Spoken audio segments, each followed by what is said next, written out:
the Knicks could win a series. I can't believe I'm saying it, but the Knicks could totally such a homer, win a Fred. playoff Man, series. we can. Hello and welcome to the Tampering Podcast, part of the Athletic NBA Show Network. I'm Sam Amick, NBA national writer at The Athletic, here with the one, the only West Coast brethren, Anthony Slater. What's up, my friend? How are you?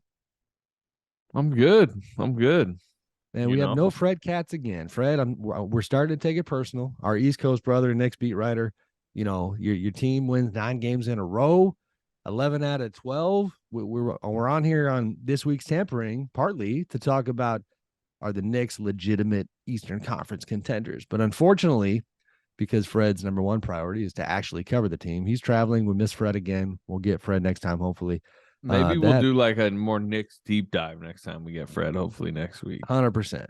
And he can give me a hard time for not putting Emmanuel Quickly on my top 3 for 6 man of the year. We can. Who's your top 3? Oh man, don't put me on the spot.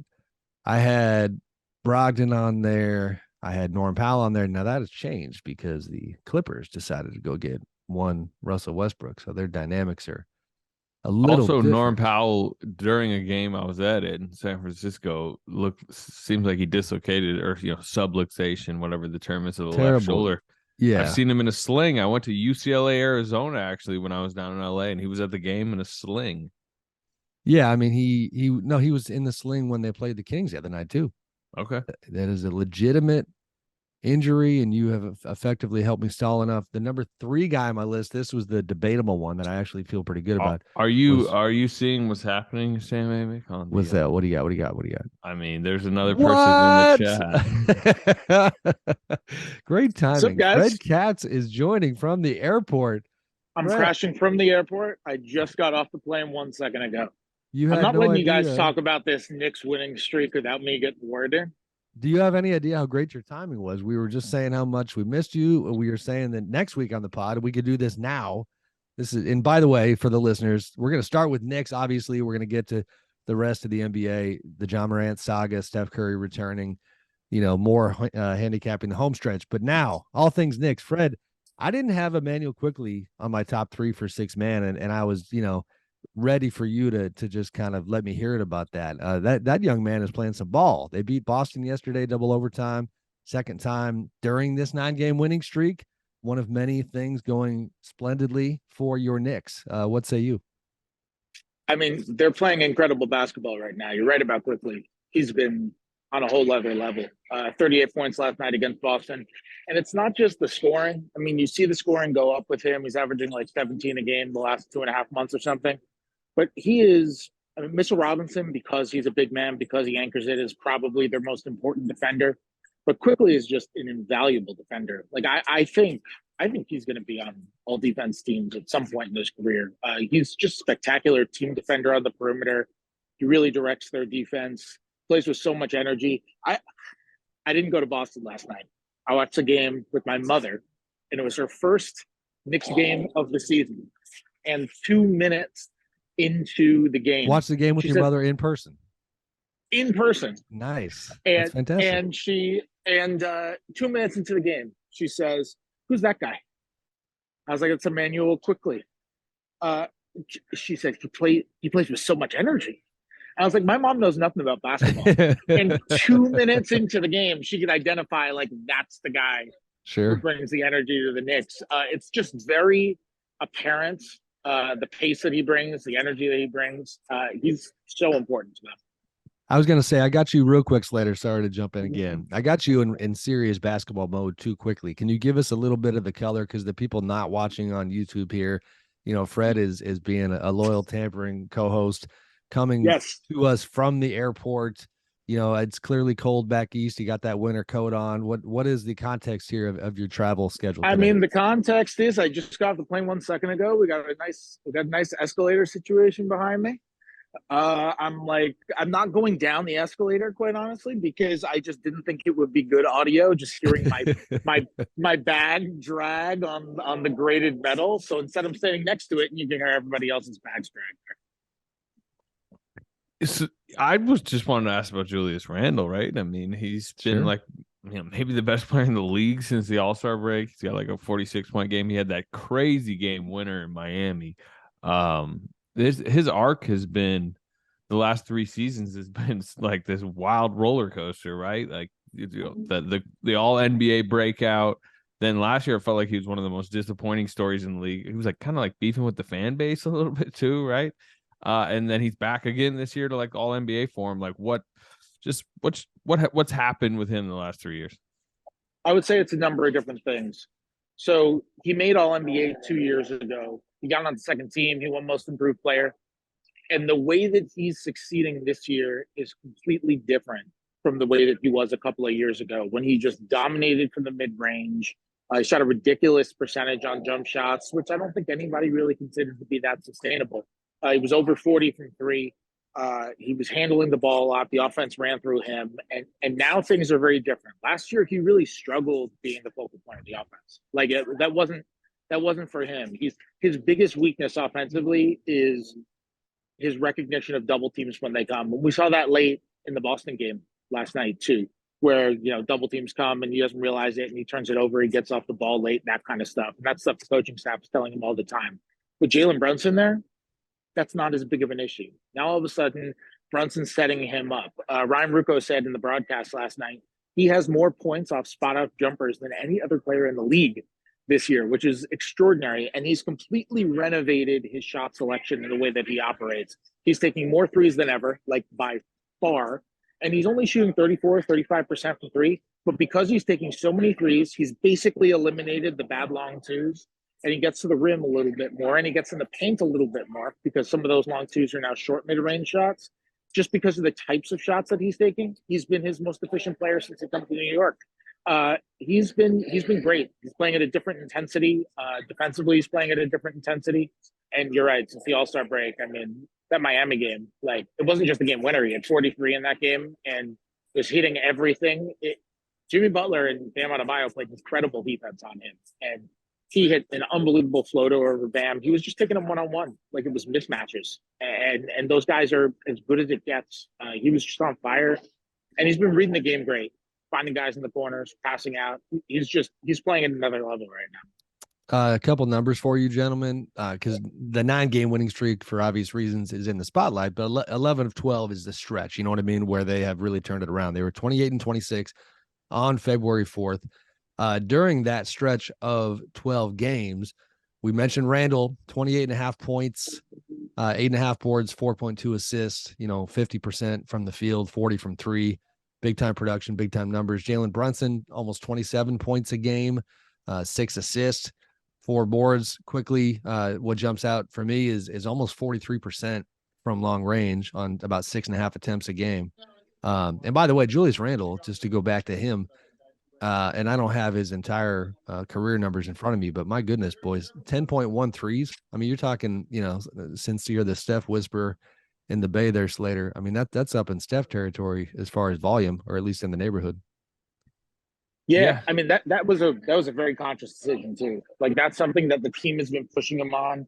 Tom Thibodeau has been pushing him on. The coaching staff has been pushing him on. Like they wanted him to redistribute his shot selection. Tibbs is always, for all the flack that Tibbs gets for being old school and that kind of stuff, like he is always talking about what he refers to as the value of shots, which is he wants dunks, he wants layups, he wants threes. The Knicks have a really analytically friendly shot profile from that sect. And man, Randall is just, he's made a serious effort to take way more threes. That's Almost twice what he averaged in his All-Star season. So that's a hell of a transformation in a couple years. Hey, let's forget the X's and O's for a second. And like, what's the juice in the city? I mean, this is one of the most entertaining fan bases in the league, right?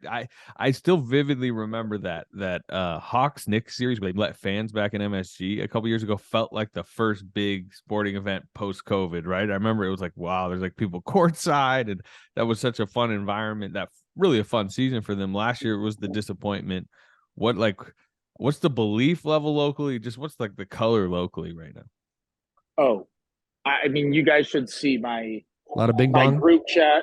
You guys should see the group chat with my high school friends. It is, they are off their rockers. They're going to the ring fittings already, and they're ready to go. Like I think it's possible. I mean, they have Charlotte at home on Tuesday.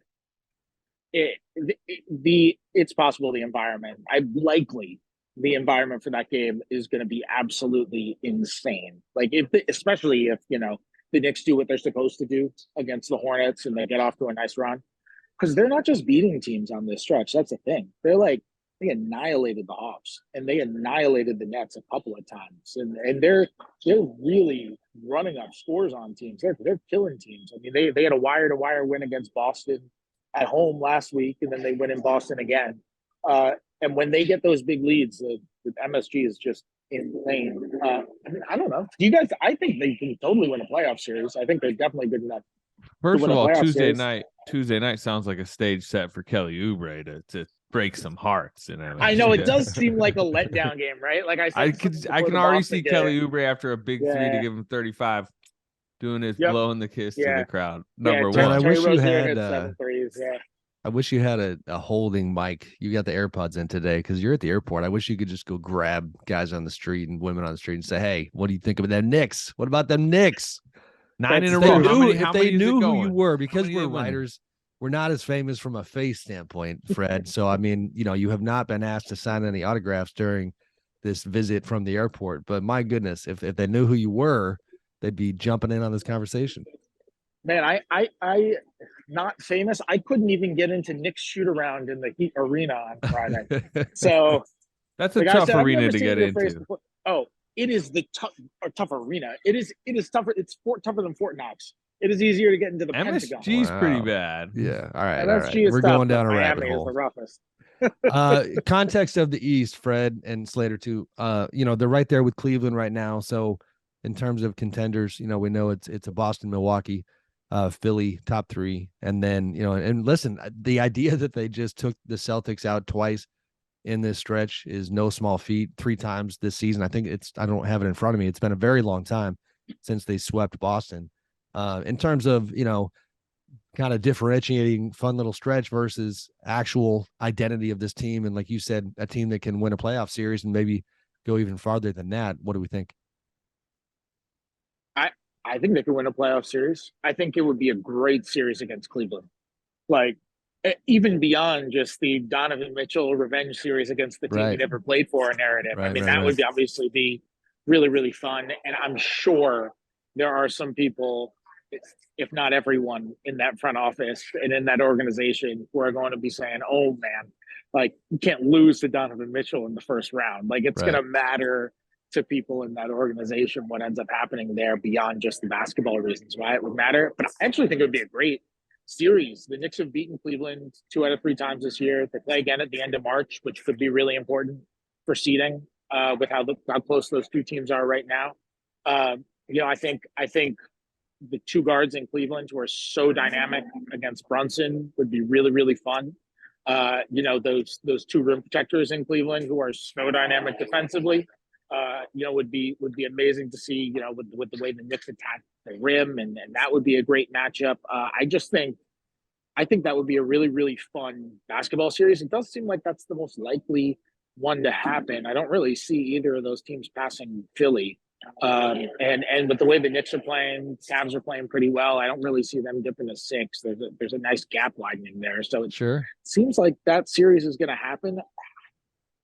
I think at this point, I don't know. It's hard to say who would win. I think it might be a toss-up at this point for me. Like, the Knicks could win a series. I can't believe I'm saying it. But the Knicks could totally. Such a homer, Fred. Man, we count on you to be critical, and look at you, become a homer. Look, just kidding.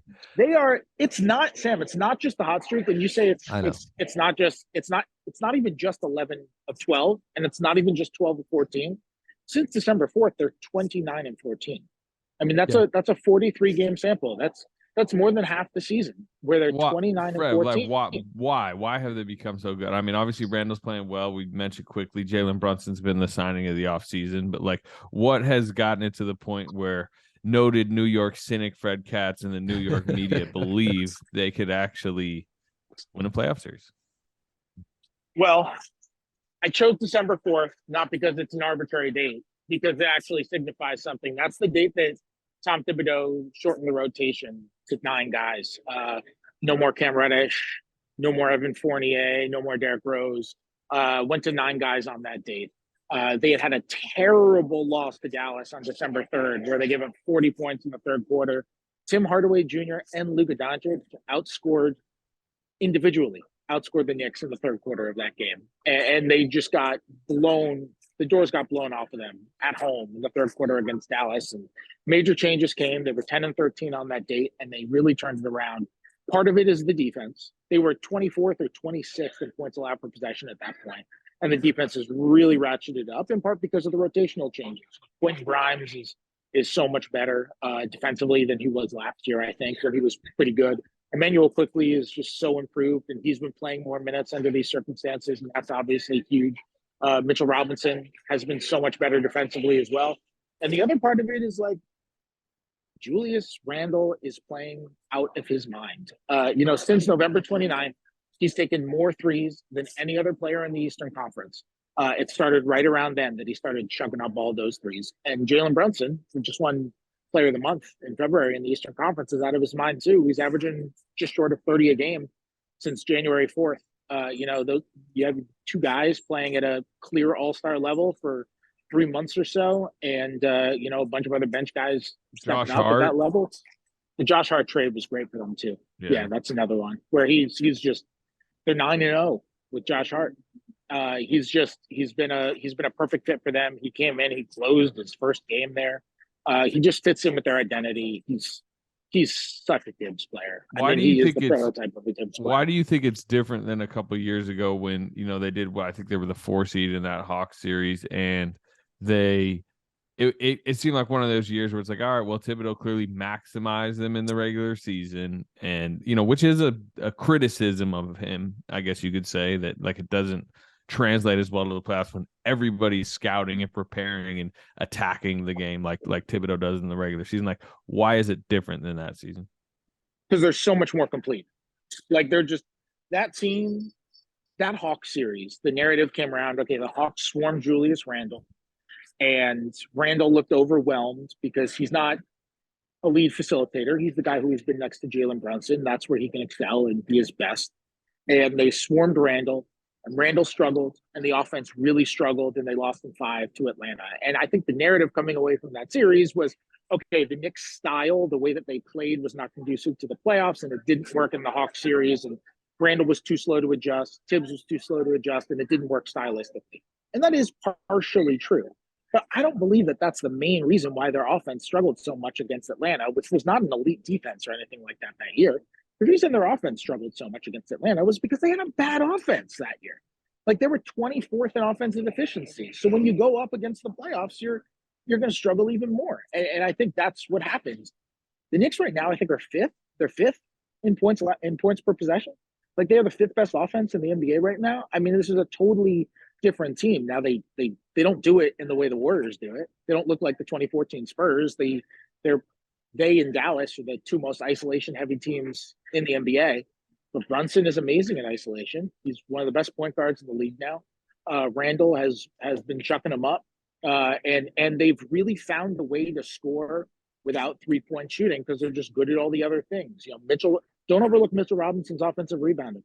Like, he and Steven Adams are 2 best offensive rebounders in the league, in my opinion. And it's so essential to their offense. Isaiah Hartenstein's offensive rebounding. I mean, they're really as good of an offensive rebounding team. They as you profile get. really That's well, part man. of it too.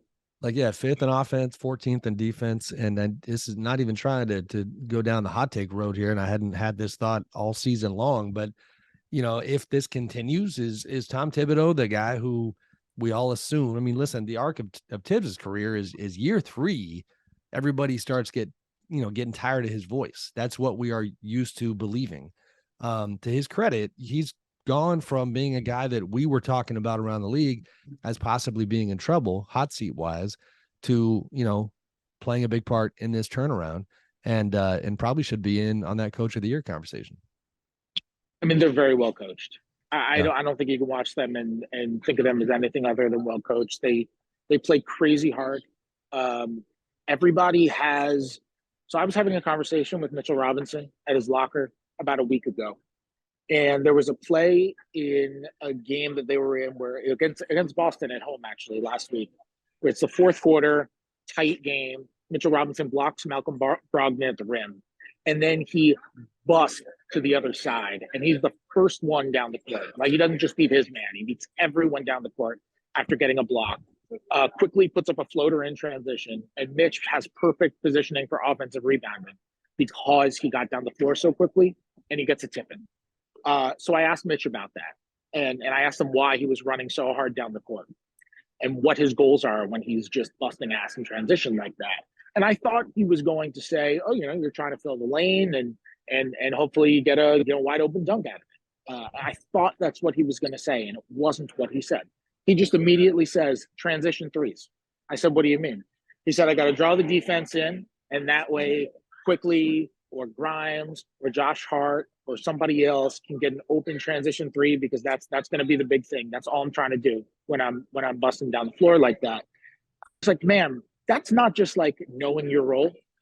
That's kind of like knowing your role is I set screens and I dive and I play defense and I block shots and I call the defensive signals and all that. That's like understanding the nuances of your role. That's really embracing your role in every single type of context.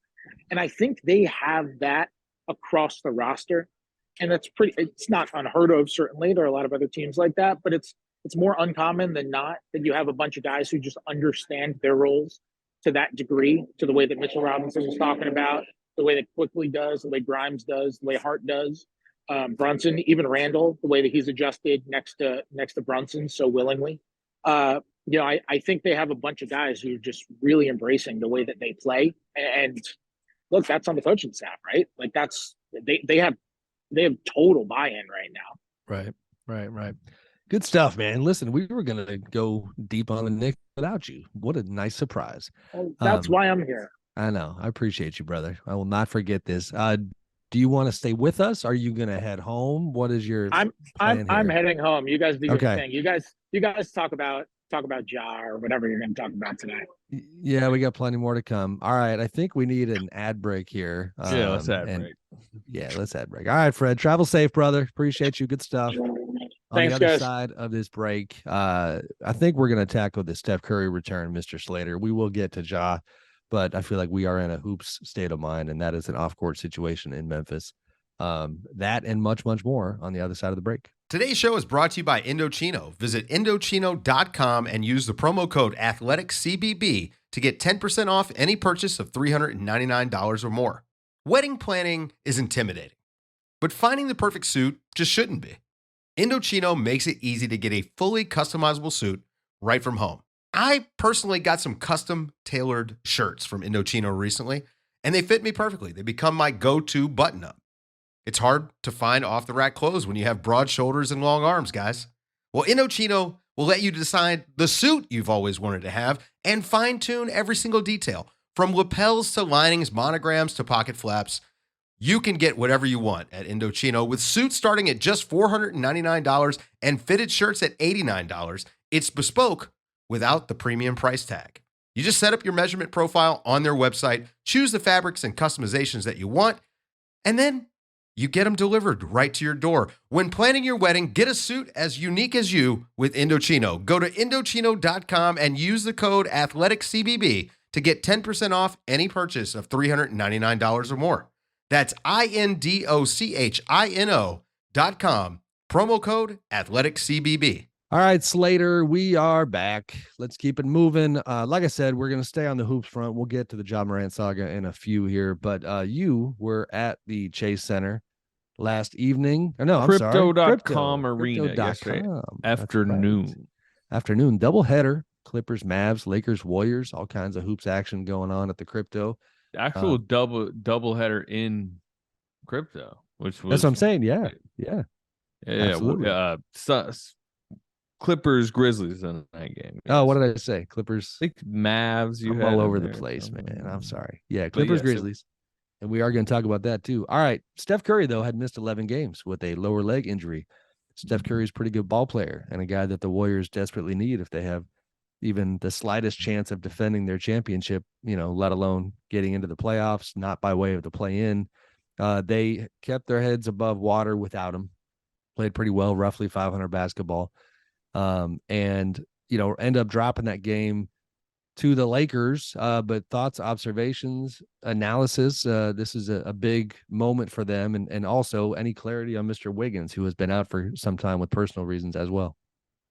Yeah, we'll start with the game.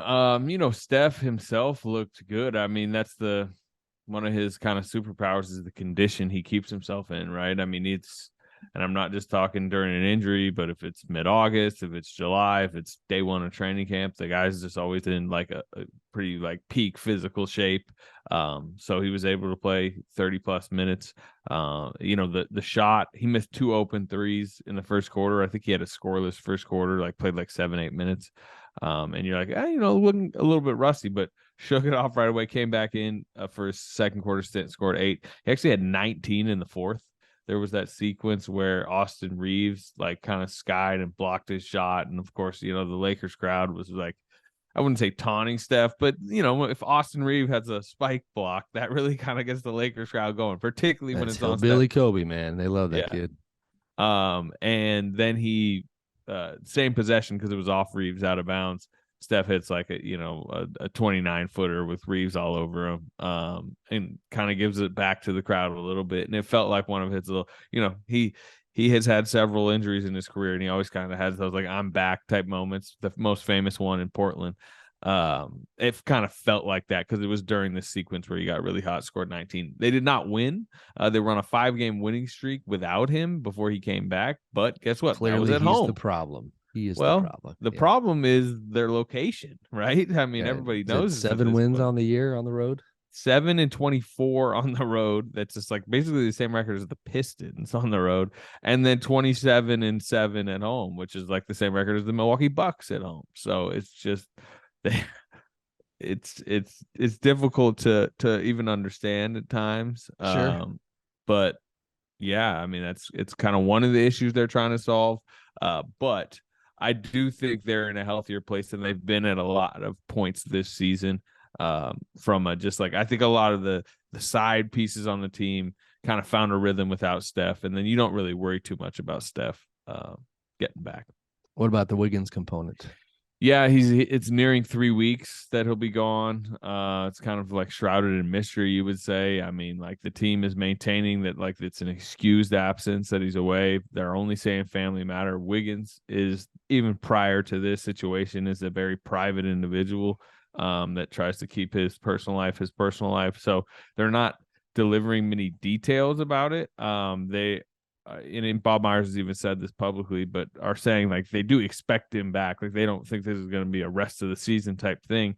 Right. But this is their second, third most important player, whatever you want to put him at, and he's basically missed 3 weeks. And not only that, I mean, the assumption is he's not playing basketball anywhere during this 3-week period. So he's going to need to recondition himself. He's going to need to rediscover a groove that he really hasn't had since he got hurt in December. Right. So. And the clock is kind of ticking, that they seem like they're in stable position to make the playoffs, even if they don't get what they need out of him. But we saw what happened in the playoffs last season. They won the title because Wiggins just elevated his game to a level none of us even knew he had in him. He's guarding Luka Doncic and Jason Tatum and, doing his two-way Wiggins stuff in the playoffs. He's got to get back to that, and part of getting back to that is literally getting back to the team. And at this point, there's no clarity on when exactly that'll be.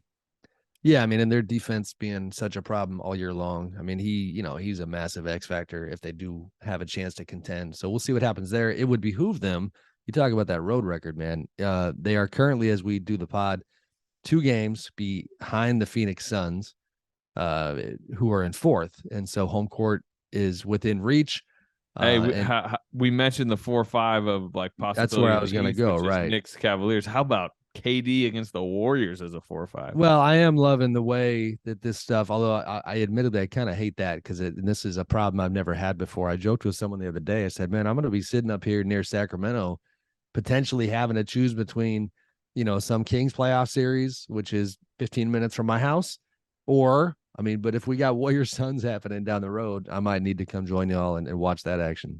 Well, what could help you if the Kings get home court and the Warriors don't, if they're the 5 side of that 4-5, the first 2 games are in Phoenix, the first 2 games would be in Sacramento. So maybe the NBA will do you a scheduling favor and you can hit both series. Because, I wouldn't mind hitting both series as well. But it is an easy segue from there to, making our way around the league. There's just a lot happening right now, man. There's a lot of fun teams. And we wrote this roundtable the other day on the national side about load management. And it's so nice to have a little bit less load management right now. Guys are playing. Games are good. The action's, pretty hot at the moment.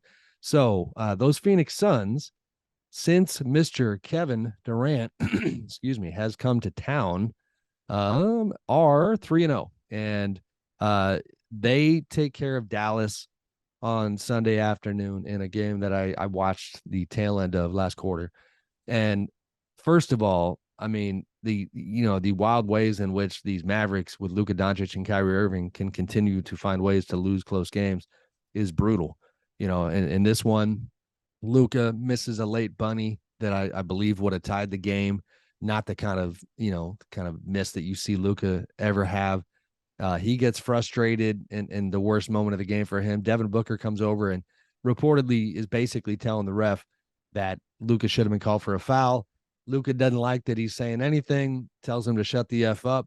They get in each other's faces. I mean, we got playoff level intensity long before the playoffs. But the Suns in general look, as advertised so far. Certainly depth questions, maybe defensive questions, but the Kevin Durant, Devin Booker combo, and certainly to watch that and how well it's working within the context of his old buddy Kyrie Irving being on the Dallas side and struggling with his dynamic duo with Luka so far, was poignant in a lot of different ways. And KD, man, like he's gonna unlock, I think, Devin, which is saying something. Devin was already unlocked all by himself. Devin early this season before he got hurt was putting up MVP caliber numbers. But I keep thinking about Slater, the years ago, that summertime viral video of Book when he got frustrated that he was getting double teamed and kind of infamously telling people in that run, like, it's, we're not double teaming y'all, like it's summer, and took a lot of flack for that. Well, guess what? Kevin Durant being on your team means Devin's not going to see a whole lot of doubles anymore. And that is a dangerous thing for the rest of the league. What do you think of these guys so far? I mean, it's Durant. It's like he's the reason that, like, immediately it's like, yeah, I can see the Suns winning the title. Right. I mean, these are Kevin Durant's 3 games with the Suns so far. 10 of 15 shooting, 7 of 10 shooting, 12 of 17 shooting.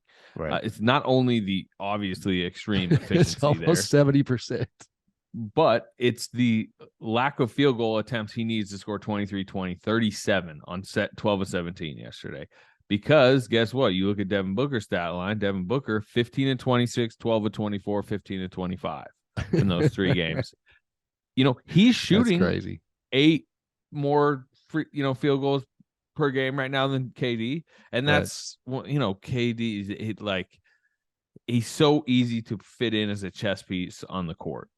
There's no team, there's no superstar, there's no player or type of team that you'd be like, it's not really, like, that's not a good team for Kevin Durant. No, he'll just come in and he's going to make everybody else better and elevate, everything around him. I think Devin Booker was never profiled as a 1A on a title team. They almost won the title a couple of years ago, and he would have been the best player on a title team, but he's never fit that right. To me, he's more of a 2 if you're a really, really good team, a real contender. So he bumps into, I think, a more comfortable role for him. The high volume 2 next to a guy KD who says, hey, you could take more shots than me.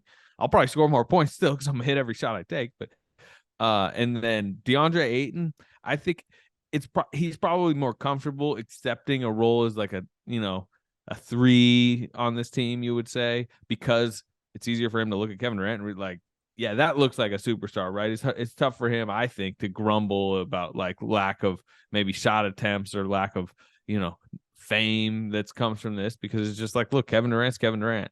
And then Chris Paul's at the stage of his career where like he really should be kind of, the 4th most important player on a team tops. And right. Now he could be that. So I just think the addition just like puts everyone in their proper place for, contention. And to be honest, I'd pick the Suns coming out of the West right now. And that's obviously dependent on health, which is a big question mark. But if they're healthy, that's just that top four, and particularly that top 1, 2 on that team, I think is better than everybody else's right now. Yeah, I mean, I've been given my little disclaimer that I don't handicap super teams until we see them, but we are now seeing them, and I'm closer to being in your camp in terms of them being the West favorites. Although, it just feels disrespectful to not make sure you give Denver their flowers. They've been doing it all year long. Let me hit on a couple other West teams real quick, because things have been, kind of very active in the wrong kind of ways for these squads. The Clippers pull that game out against the Grizzlies, but that's, of course, a Grizzlies team with no John Morant, no Dylan Brooks, no Steven Adams. Might have been missing other guys as well. And really, Memphis fell apart late. They were ahead for most of that game. That was the Clippers' first win in the last 6 tries. They lost their first 5 games with Russell Westbrook. I saw them when they came through Sacramento the other day. Fell to the Kings, tight game. Paul George thought he got hit late on a shot that I think would have tied it, but just not playing good ball. And of course, lazy narrative or not, it's inescapable to have the discussion not begin with the new guy who came to town when they started losing games, because they had been winning prior to that time. What are you seeing when it comes to this? I mean, this Russ and the Clippers and Paul and Kawhi and that group trying to get things going. Yeah, I mean, you saw it in that Warriors game that I was at, the way the Warriors defended them. I mean, they basically rearranged their game plan specifically to have Draymond sag off Westbrook. They put Draymond on Russ and had him sit in the paint.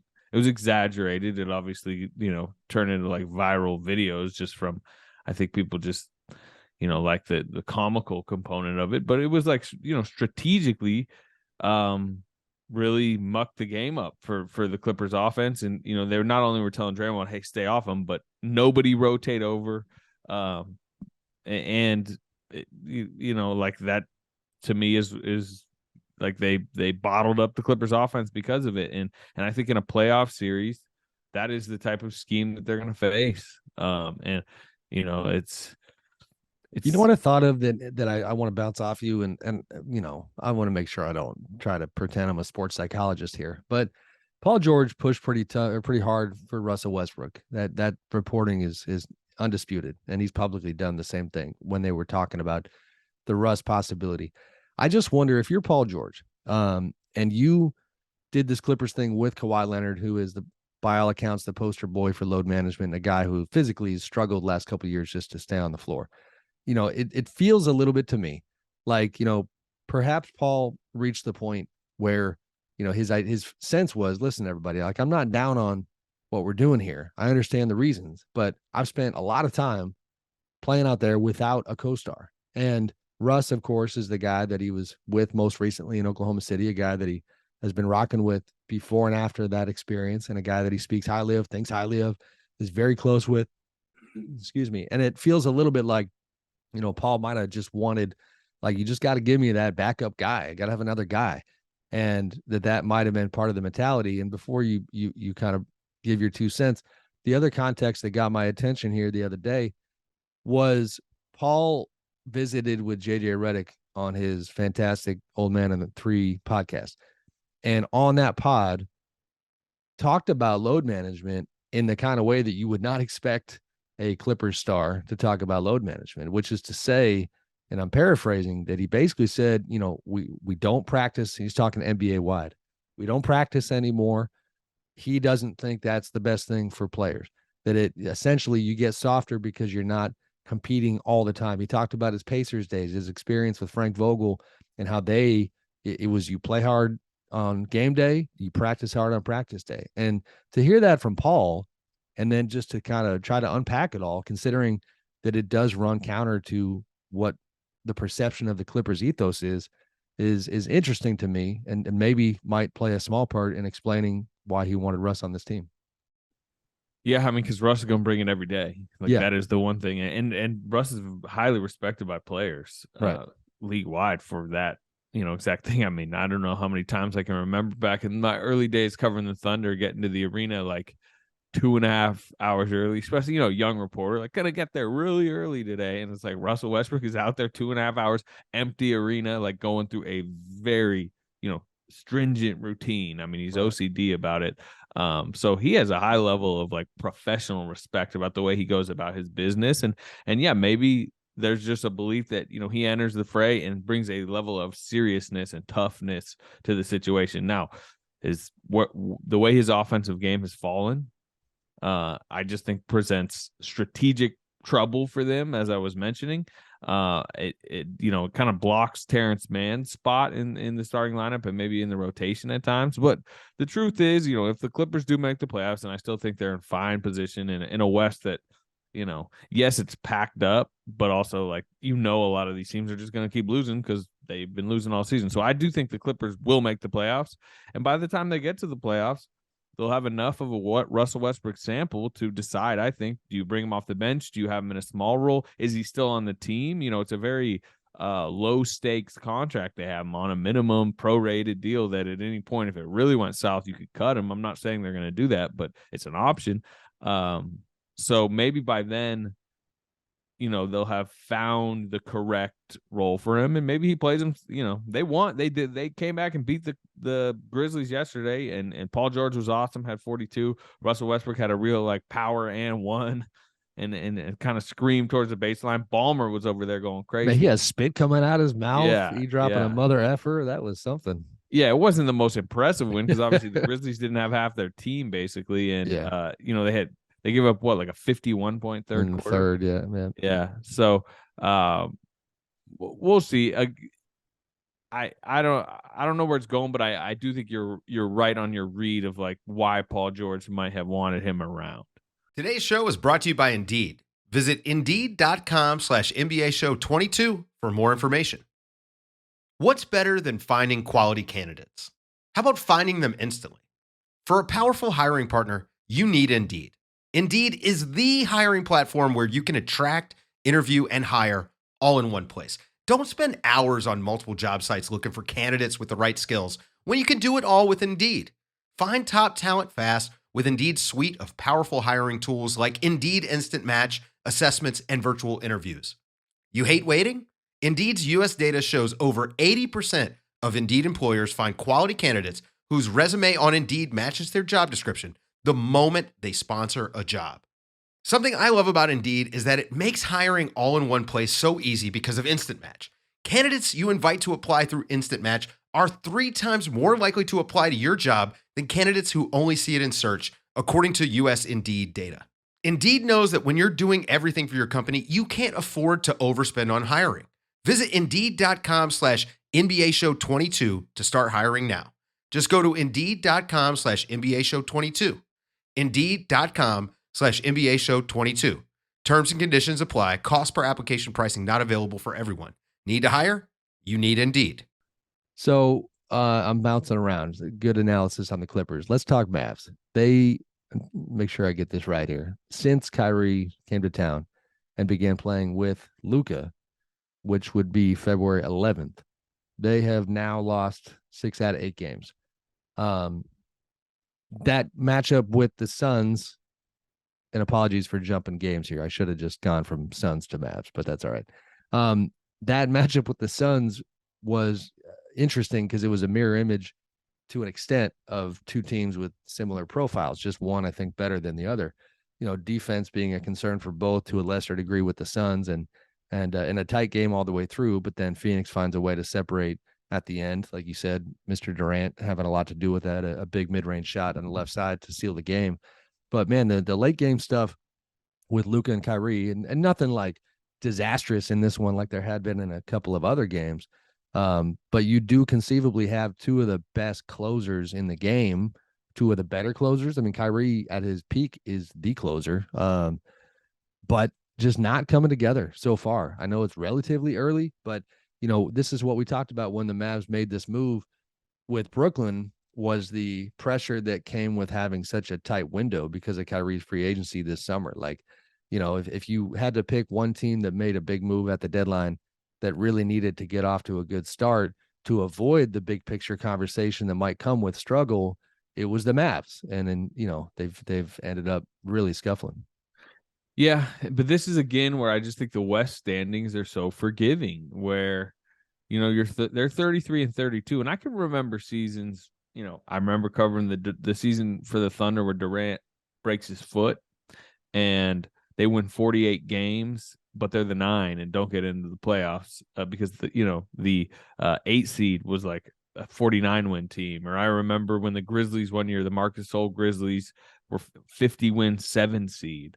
That's just no longer required in the West, where we mentioned the Clippers. Well, they're sitting there at the 8 right now. The Mavericks are at the 7.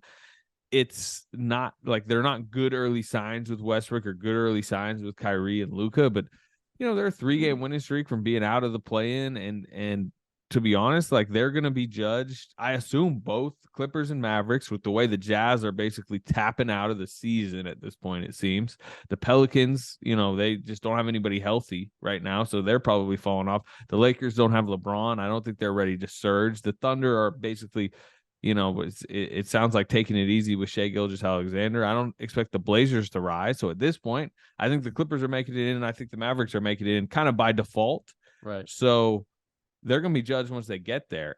And even if they're in as the 8 or in as the 7, you're talking about an 8, you're playing a Nuggets team who, I probably doubt more than others, as you tend to, remind me. But, if you're the 7, are you playing the Grizzlies at 2 with everything that's going on about the Grizzlies? We might even talk about, do they fall? It's just, I think Kyrie and Luka have time, is what I'm saying. They have time to try to solve this. I don't like the supporting cast around them. But you would think that one of their advantages would be tight game late. We have closers that are better than your closers. We can hand it to Luka or hand it to Kyrie, and they can bring us over the finish line. And that just has not happened early on. We'll see if that changes. Right. All right, good stuff. Let's keep in the West and finally tackle the toughest topic of the week. And in case folks are tempted to tune out because it's a non-basketball Ja Morant topic, we'll have a nugget at the end, or a Blazer, if you will. That's the teaser. An interesting thing I want to throw at you about one Damian Lillard that we'll cap the podcast with.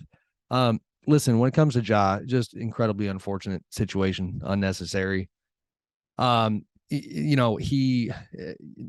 listening, I'm sure, has heard at this point. The Grizzlies play at Denver on Friday.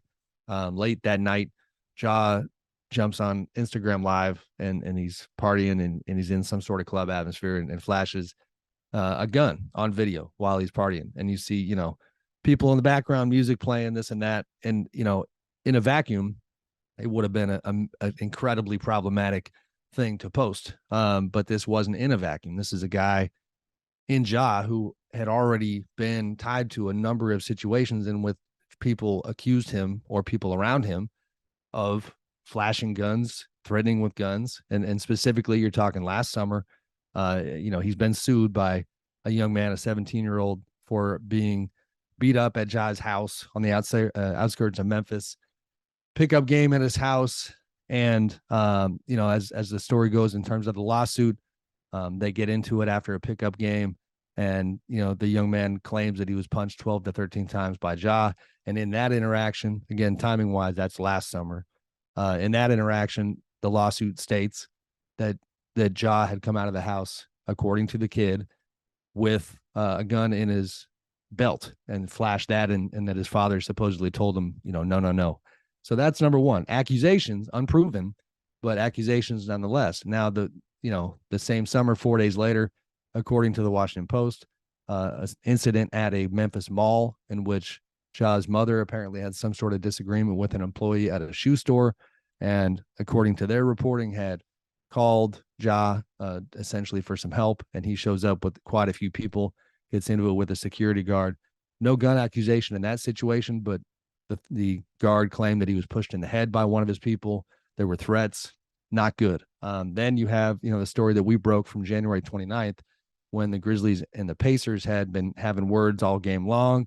Post game, Pacers employees, players, staff out by their bus, and John, with no pun intended, with people close to Ja by the loading dock while Ja was doing his media. He wasn't there early on in that situation, but they're verbally sparring for about 20 minutes. Ja eventually comes out, according to what we were told in the reporting, gets in one of those SUVs that's near the team bus for the Pacers. And the Pacers folks claim that they had red lasers pointed at them that, for lack of a better way of putting it, terrified him. You had people who thought they were going to get shot. The league investigates, did not corroborate the presence of a gun. There's all that smoke, which the Grizzlies are known for in a much more playful way. This is not playful. All that smoke, and Ja decides, obviously in a moment where he's probably been, he's just not clear-minded, he's partying, that he's going to flash an actual gun. And it creates an incredibly challenging situation for the Grizzlies, for the league. Thankfully, to this point, beyond the young man who says he got beat up at Ja's house, nobody's been hurt that I'm aware of. So the good news for me, and what I wrote the other day, is I know it's easy to sit on the sideline media-wise, and, part of our job is to pontificate. I'm not trying to sit here and take any sort of, kind of preachy tone at all. I'm just happy that nobody's been hurt, and I'm hoping that the spotlight can be a cleanser here, and that Ja can finally realize what he has at stake and start moving differently. The league, I'm very curious to see what they decide to do. The Grizzlies, of course, made a statement that Ja's away from the team for at least 2 games. Coach Taylor Jenkins said after they played the Clippers that it was unclear how long his absence would be. I was happy to hear the Grizzlies use the word accountability, because they have been incredibly protective, I think too much so to this point, when it comes to his stuff. But yeah, this is not the kind of headlines the league or the Grizzlies or Ja and his family should want. I was, we mentioned earlier, it was a doubleheader in LA yesterday, and I was leaving the Warriors game as fans were beginning to show up around the arena for the Grizzlies Clippers game that was coming up. A lot of kids in Ja Morant jerseys. Yeah, he's extremely popular, particularly among younger kids. To me, it's a little reminiscent to me of when I go on the road and see all the little Steph Curry jerseys everywhere. He's kind of coming up as one of the faces of the league, which you mentioned just the financials at stake for Ja Morant. I think for the league too. I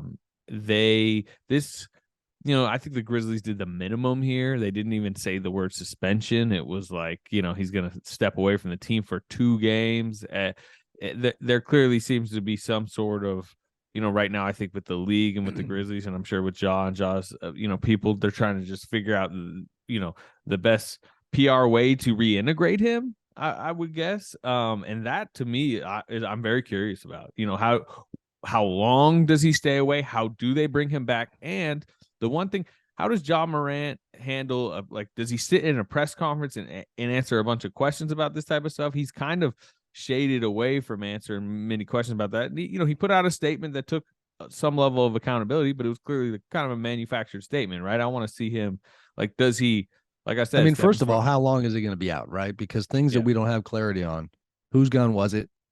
Was that gun brought on a team plane, which is 100% against collective bargaining agreement rules? That's my understanding. Where were they? The circumstances matter, and the league's ruling from here matters. It's also, this might not be fair, but it is what it is. It's part of the context. When it comes to NBA Commissioner Adam Silver, he's been doing this job long enough now that we have continually run into situations that are sensitive like this, where the people who either covered the league before Adam was commissioner or were just part of it or around it will very often say, well, man, if David was still commissioner, David Stern, and David, of course, handled the Wizard situation with Gilbert Arenas and Javaris Crittenton 13 years ago, came down very hard there. Gilbert basically lost that season. Now that was bringing guns into an NBA space. That was NBA property, NBA locker room. But if this gun that we saw in the video was brought onto a team plane, which again, to be clear, I do not have clarity on at this point, then that should take this whole entire situation to another level. So I don't know when we're going to see Ja again. I don't know what the league's response is going to be. And who knows if this pod holds up throughout the course of the day, if there's a development that's coming in the next couple of hours. But man, I don't know. I mean, this is just a societal thing, is they absolutely cannot act as if this is not incredibly serious and important, and with where this country is at and the part that guns have played, and everything you just hit on, Slater, about children. And it's like, what are we doing? I mean, Ja is a dude who is so talented, by all accounts, raised by a very good family. And, that's where you start talking unfortunate, unnecessary. But the ramifications of the messaging from the league standpoint, if they come in soft on this, I think would be really, really unfortunate. Yeah. A lot at stake, no doubt, including a Grizzlies season that seemed so promising for a while. And I know that's Right. like, we're not trying to wrap too much hoops into this, but where does their season go with the same day Brandon Clark? This is the same day Brandon Clark tore his Achilles and Dylan Brooks, got dinged for a 1-game suspension for his 16th technical. It was like kind of this confluence of events that made you really question, like, where is this going for the number 2 seed in the West? Right. No doubt. All right. Let's end on a lighter note, much, much, much lighter note. Our friend and former colleague at The Athletic, Bill Oram, is now a columnist for The Oregonian. And Bill talked to one Damian Lillard from the Portland Trailblazers over the weekend. And Dame said something pretty interesting that I want to get your opinion on, Slater, that it is his opinion that he has it in him to score 100 points at some point, to do what Will Chamberlain so famously did, and to do something that the Kobe Bryants of the world and all-time scoring champion LeBron James, a long list of other greats, have not been able to do, to score 100 points. Now, Dame obviously scored 71 recently against Houston. This against the Rockets. This was the, when do they have Houston again on the schedule? But Bill and Dame, this is not just kind of a hot takey column. I don't think it's the idea that like they analyzed what Dame did that day, and it was his basketball view, and he breaks down play by play, shots that didn't fall. I think it's cool because it's in terms of him being a brilliant basketball mind, it was him painting a picture of like, no, I can look at 71 and tell you how that could have been 100, or at least something close to it. But more broadly speaking, that question, I want to posit it to you, Dame or anybody else. Is there a human within today's association who has it in him to score 100 points, and is Dame that guy? Well, the 3-point volume has made it like more realistic. Wilt didn't hit any threes, in case you wondered. Shooting. Well, but even like you go 5 years ago, like, even when Steph Curry was busting out, like he's currently taking many more threes per game because everyone in the league is. We were earlier in the show talking about Julius Randle's chucking up like 10 plus a game. So the volume, I think, makes it, like I said, more realistic. But to me, for somebody to actually do it, it would have to be kind of shameless in a way of, like, let's say Lillard was even hotter in that game and was in the 80-90 range. Well, that means the Blazers are up another 10, 20 points. Like if somebody's scoring 100, their team is probably winning by like 30, 40, 50 points against a team like Houston that's like, they're down on their luck season. They have no hope of kind of jolting back. So by the way, as our super producer Andrew Schlecht shares, the Blazers have the Pistons tonight. So who knows? Maybe tonight's the night. Trying to put that up as a candidate. I just mean, like, I think if you're on your way to 100, if you're on pace for 100, we're talking about having 75 through 3 quarters. You're probably up 40 against a team that has no energy to come back. And then it's like, are you just going to spend the fourth quarter like allowing your player to go out there and just chuck freely to get 100? Maybe you are, and that's fine. But I think that would be, you would have to do it kind of. Yeah, it runs the risk of having terrible optics. I didn't love the optics of the Rockets game, if I'm being honest. I think we talked about it on the pod. Like, he kept gunning for it late. And the part of me that would like to see him just in a more competitive environment because of how great he is. I find this angle interesting, but also a little bit depressing. Like, is this what is this what we're doing in Portland these days? And I know it's just a conversation, so I shouldn't be too critical. But conversely, it is wild that he has become such a lethal scorer that a podcast like this would even entertain that idea. And to give a quick number, beyond his 71-point game, and let people know what he's been doing. And this is not a small sample size. In the last 23 games, Slater, Dame is averaging 38.9 points. Now Portland is 11-12. During that time, it's that he's kind of just doing what he has to do for them to stay afloat. But 38.9 over the course of more than a quarter of an NBA season is pretty monstrous. Yeah, No, he's been insane. I mean, like, it's funny. I was at that Blazers Warriors game last week, and the Warriors really aggressively they blitzed him on pick and rolls, and they did a box and one. They had which is very rare. It's becoming, I guess, a little bit more common, but just to completely get it out of his hands, he still scored 21 facing that type of defense. And I was going back to the box score because I'm writing about the scheme and getting the ball out of Lillard's hands, which did frustrate him.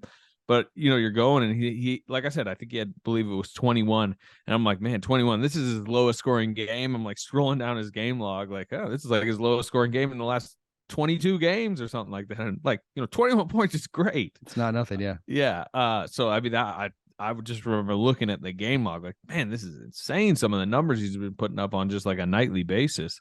And has really had to, no Simons right now. He tried to come back from an ankle injury and then basically immediately had to go out again. So he doesn't have a ton of help offensively. And yeah, they're floundering a little bit. I think they have a little bit of an opening here where I do think the Jazz are about to, like I said earlier, bow out, a little bit purposefully here. So I think somebody can slip into the 10. I think the Pelicans are vulnerable at the 9. So maybe they could get into the 9-10 side of the playing bracket.